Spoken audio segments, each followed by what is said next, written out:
All right, so this is step number 3 of Japanese bookbinding. You should now have all of your holes punched on the left side of your book and all pages put together with your binder clips. Supplies you will need are your book pages, a piece of thick thread, or this is just a colored hemp cord that I have, as long as it's nice and sturdy and won't break easily.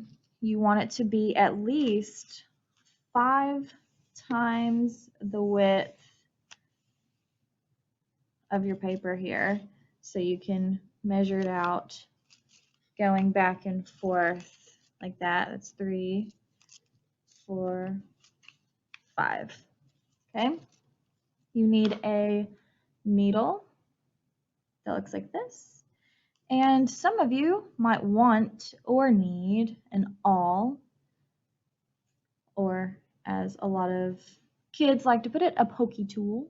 Okay, very sharp, so be very careful with those. I have had some kids accidentally stab themselves, so don't do that. The reason why you would want this is because this needle is a little bit, just ever so slightly wider than the holes. So sometimes it's hard to push through. So you might want to get the awl and do a little bit of something like this where you poke it through and just twist it around in a circle to loosen that up and make it a little bit bigger. It can help later on. Just again, be very careful if you choose to do this. Okay, to thread your needle, it's not very difficult. I would keep 4 to 5 inches just straight like this. Yes, it could potentially, slip out of the eye right there, but if you tie it in a knot, it does create a knot that is going to be much larger than the actual hole, and it will make it harder to go through that way. So I would recommend just leaving it straight like this and just being careful with it when pulling it through. I'm going to take this side off really quick to show you how to get started. So the first thing you're going to do is find about halfway between your book. It doesn't have to be perfect, just roundabout. And you're going to start somewhere close to the middle.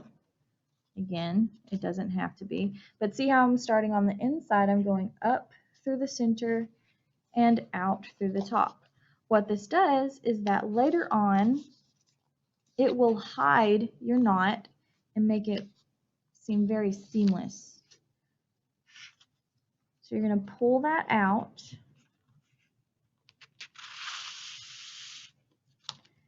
And once again, leave just a little bit left in the middle of your book. Like this. Just leave it tucked in there. Once you have that tucked, you can realign everything and add the binder clip back on to make it stay put. Okay. So the next thing is you're going to take this and wrap it around and then go back up through that same hole. Now do not tear your fingers up, okay? Use the table to push the needle through. It's very helpful. Give yourself some leverage.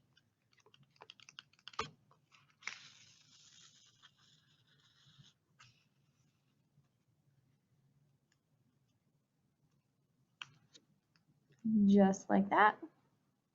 And it does not matter if you go this way or this way. I'm going to go ahead and show you on this side, going towards the right, but it really doesn't matter. The next thing you're going to do is go over to the right.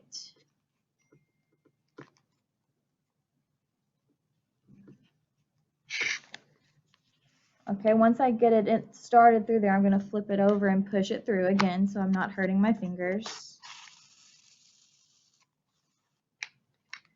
Pull it through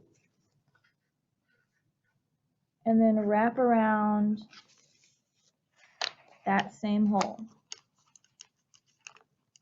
So now you should actually technically be on the bottom. Okay, so here's where I started. That's what the bottom looks like. There is a gap. Do not worry about any gaps you see in this first stage. You will go back and fill those in, and I will show you how. So once you're through that hole, then you're going to go over once again.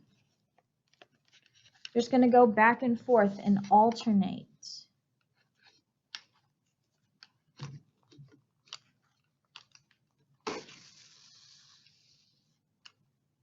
And then wrap around.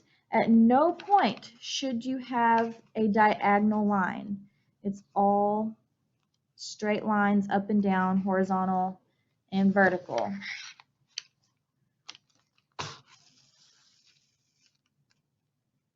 Okay, you should have a gap.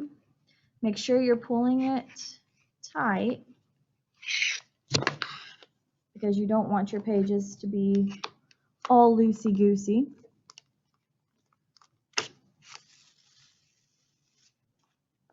Pull through,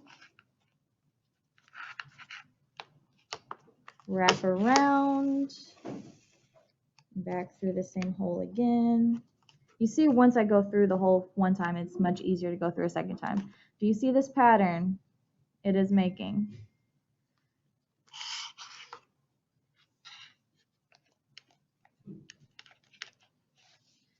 Okay, gonna flip it again.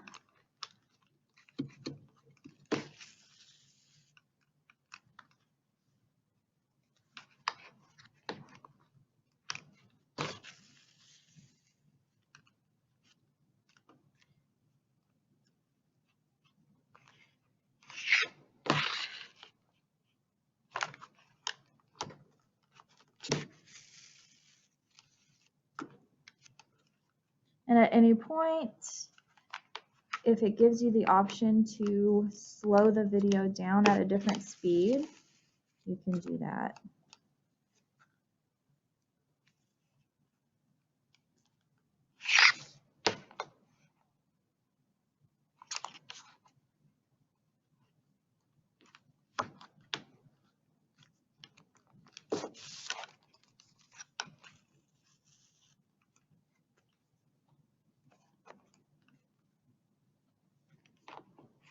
If at any point you accidentally have like that middle string come out somewhere, just do your best to tuck it back into the center before you get too far.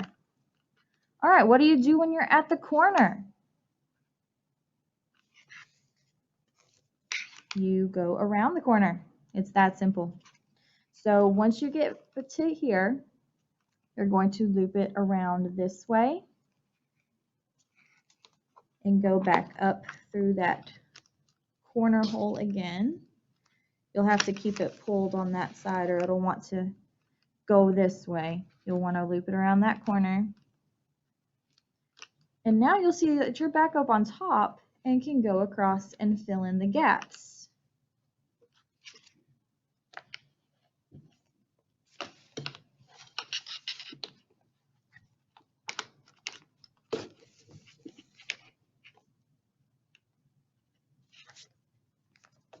A lot of flipping back and forth.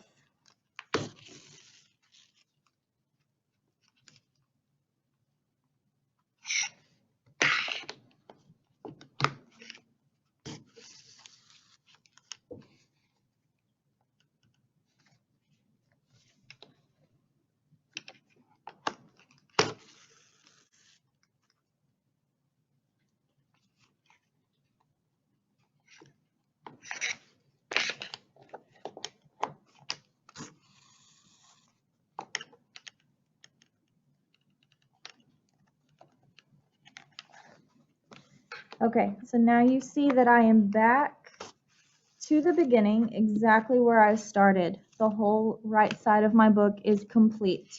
When you get back to this, you go and do the exact same thing to this opposite side until you're back to the center.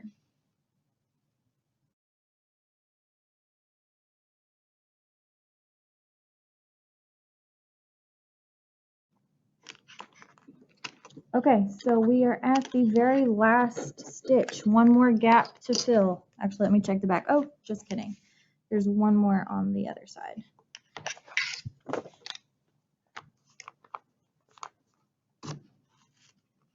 All right, now there's one more gap to fill. So what you're going to do when you make sure you don't have any gaps on the other side, make sure you're on your very last one, you're going to open the book back up where you left your string, and you're going to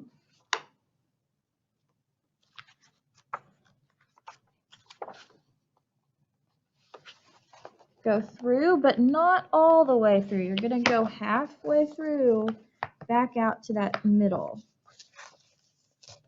All right, then you can take your needle off. And then do a double knot, make sure it's secure in there, really tight. And then you can cut off your excess string. Before you cut it, make sure you have it tied really tight, that it doesn't want to come loose. Otherwise, it'll start unraveling. And there is your book. You are finished.